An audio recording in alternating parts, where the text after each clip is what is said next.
Welcome back to Sailing El Jaleo!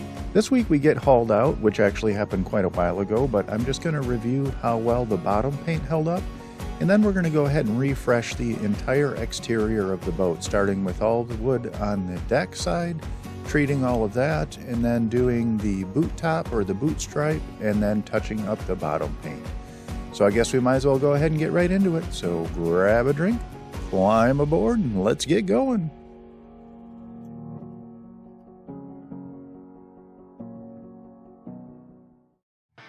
Around 3 weeks after returning to Delaware City, El Jaleo was finally hauled out.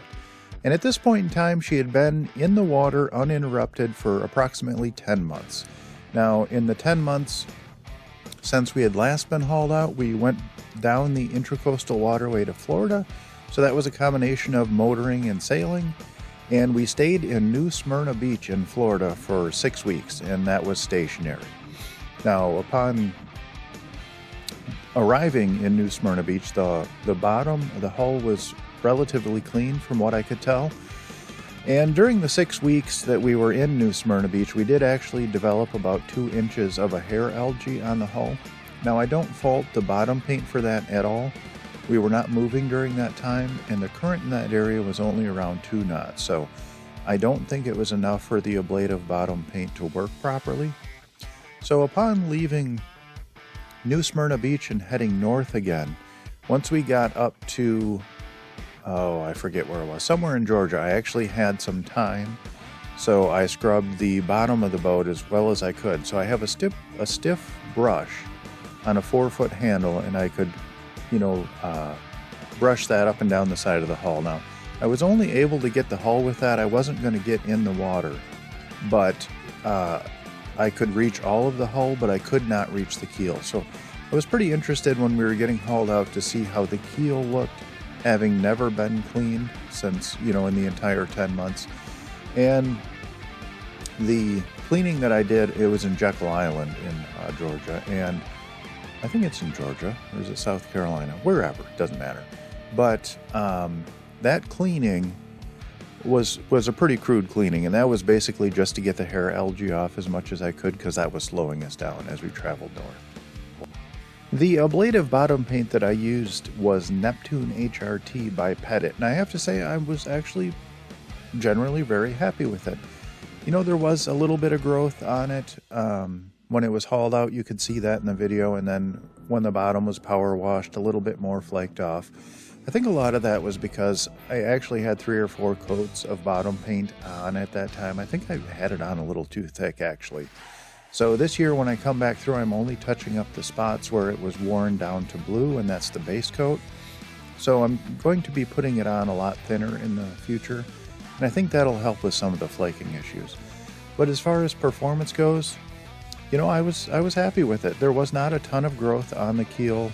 There was a little bit of growth on the hull, but you know what? We're a slow-moving boat. Typically, we're traveling right around 4 knots or maybe even a little bit less. And we don't travel that quickly. We stay for weeks at a time in one spot. So, it's not like we're going 6 knots every day and you would expect the bottom of the hull to be spotless. No, we're casual travelers. So I was generally pretty happy with the performance. I decided to start with a project that I was looking forward to the least, and that was to redo all of El Jaleo's exterior woodwork. And it wasn't so much the work that I wasn't looking forward to, it was undoing all of the dog netting and redoing it, more specifically, that I really was not looking forward to. So, in order to prep everything so I could start the project, first I had to clear the deck. I got rid of all the jerry cans, and I did have to hoist or winch Frank off of El Jaleo's deck. It's a good thing winches exist. Frank is a pretty wily beast, so I don't know how I would have gotten Frank down without the winch, so thank goodness for winches. And then I had to go ahead and cut all of the netting off of El Jaleo's, railings, lifelines. They do a great job of holding the puppy dogs in, but unfortunately all of the bottom line is wrapped around the woodwork, which I needed to get to so I could refinish it.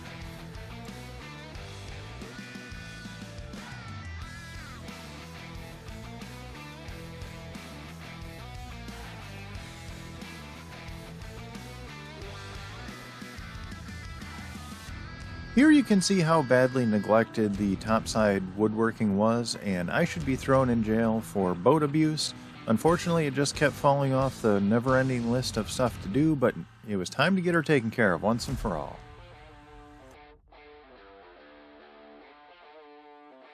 The first thing I had to do was to remove all of the old coating that was flaking and falling off. And there was quite a bit of it, so I decided just to go ahead and use an orbital sander to sand the entire surface with 220 grit sandpaper. I didn't want to take the entire surface back down to wood, but I did want to clean up those areas where there was a lot of flaky material, and I wanted to get all of that off there. I knew if I got those areas back down to bare wood, when I went through with the new coats, the two different areas would blend together really well, and you wouldn't really be able to see where it had worn down to bare wood before.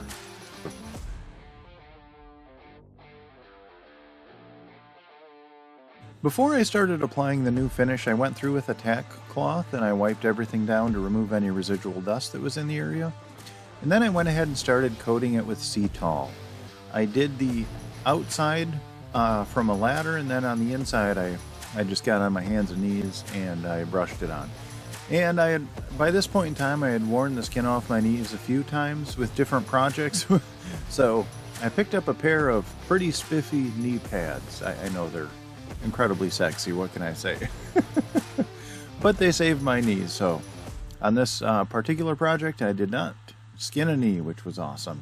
The Cetal comes in a couple of different varieties. The brand name that I got was Sikkens, I think that's how you pronounce it, S-I-K-K-E-N-S. And I used the Cetal Light, which is a light amber colored, it's kind of like a varnish, and I put 2 coats of that on. And then for the final coat, I went through and did everything again with a Cetal Marine Gloss. And that's like a hard top coat finish. So they recommend doing 2 to 3 coats of the Cetal Light and then doing it with the gloss on top. So hopefully when I come through and do this in the future, if I don't abuse it like I did in the past, I should just be able to put on that gloss top coat and call it a day.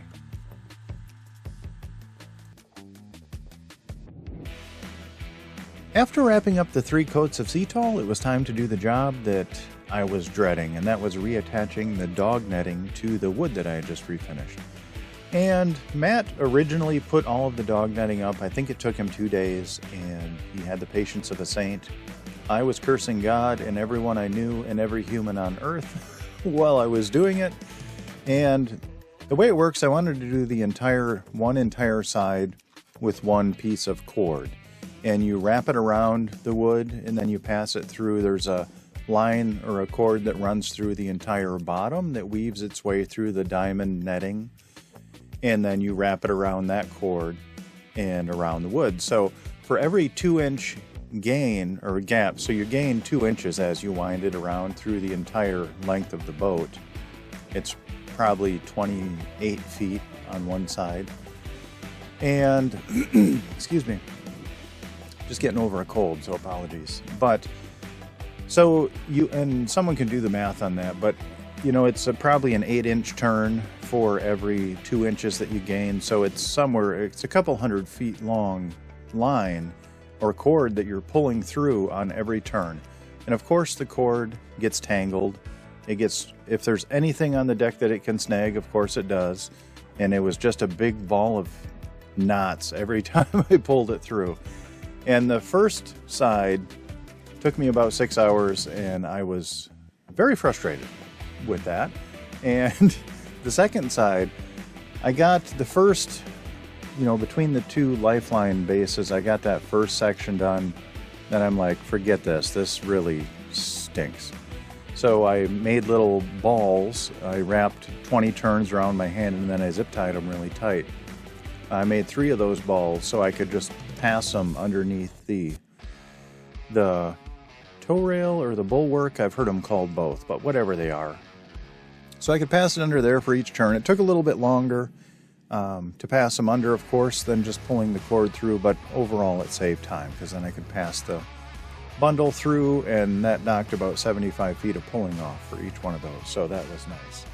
And that worked for about maybe half to 2/3 of the boat, and then as the bulwark or the tow rail moves back towards the back of the boat, it actually gets closer and closer to the deck itself. And it became too tight to pass those bundles under. So then I had to go back to pulling it through. But by then, it was maybe only 100, 125 feet. So it wasn't so bad. But this job was miserable. I hope to not, I mean, I guess if I do this right, I'll have to redo it every single year. Which I'm not looking forward to. It was, yeah. I'll have to come up with, there's got to be a better way to do that. Yeah. So it was frustrating, but hey. It's a frustration of love, right? That's what boats are. We love them. I thought, you know, when I quit working a 9-to-5 job that, you know, it was just going to be all margaritas on the beach and grilling, but didn't turn out that way.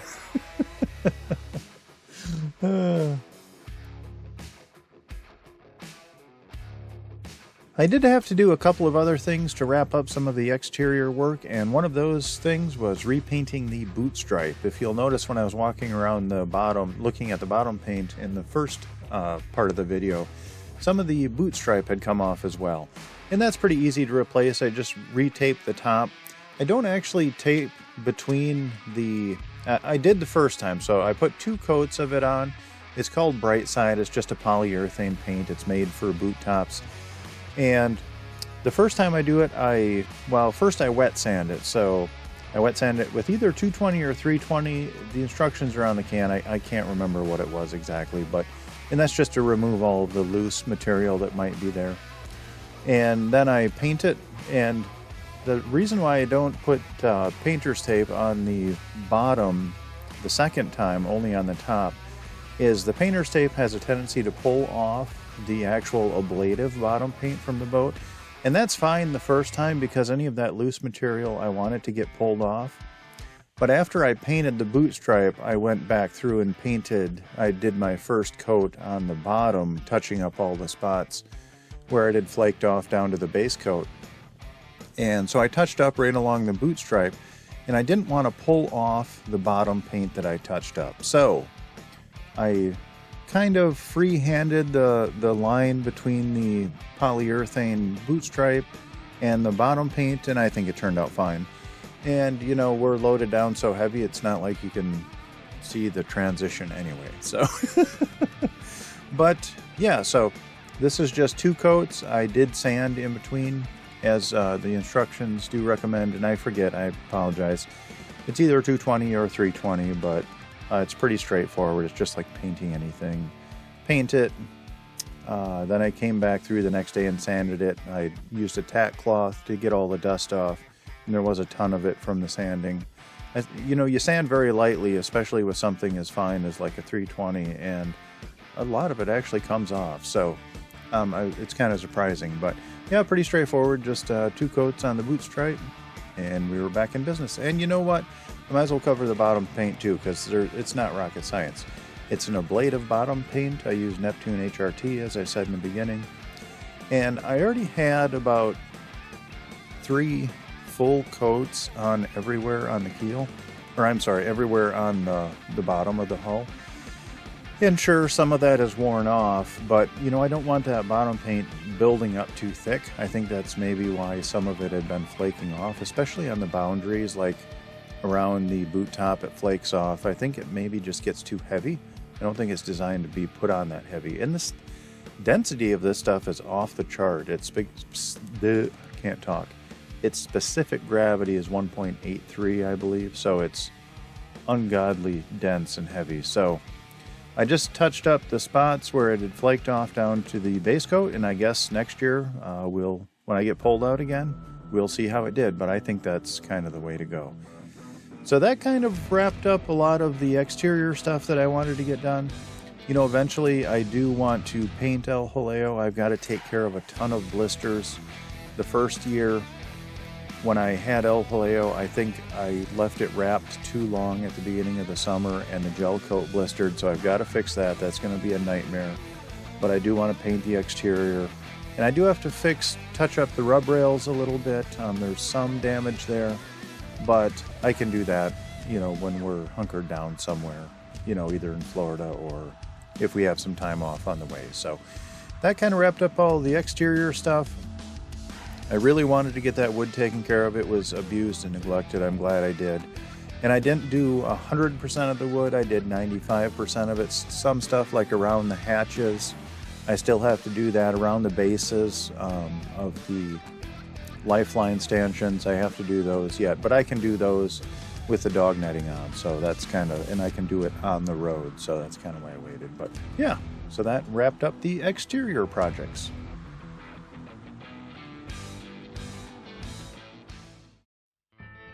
And that's all we have time for this week. I would love to give you know what? I'm going to reverse the order this week, just for shits and giggles. No one gets this far anyways, so what the heck? Let's mess it up a little bit. If you do like our videos, please like, comment, and subscribe. That helps us out more than you'll ever know. And it doesn't cost you anything, so why not do it? Hit that like button.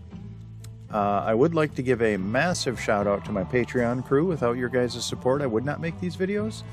And my Patreon crew is Joan and Juddy Judnick, Val and Chris Alcorn, Denise and Eli Sackett, Sherry Erickson, Deb Schall, and Matthew Spahn. Thank you guys so very much. It really means the world to me. You guys keep me going, so that's awesome. And I do have one legacy patron member. Her name is Joan Lindbow. Unfortunately, she has passed on, but she lives on in our hearts forever. We miss you, Joan.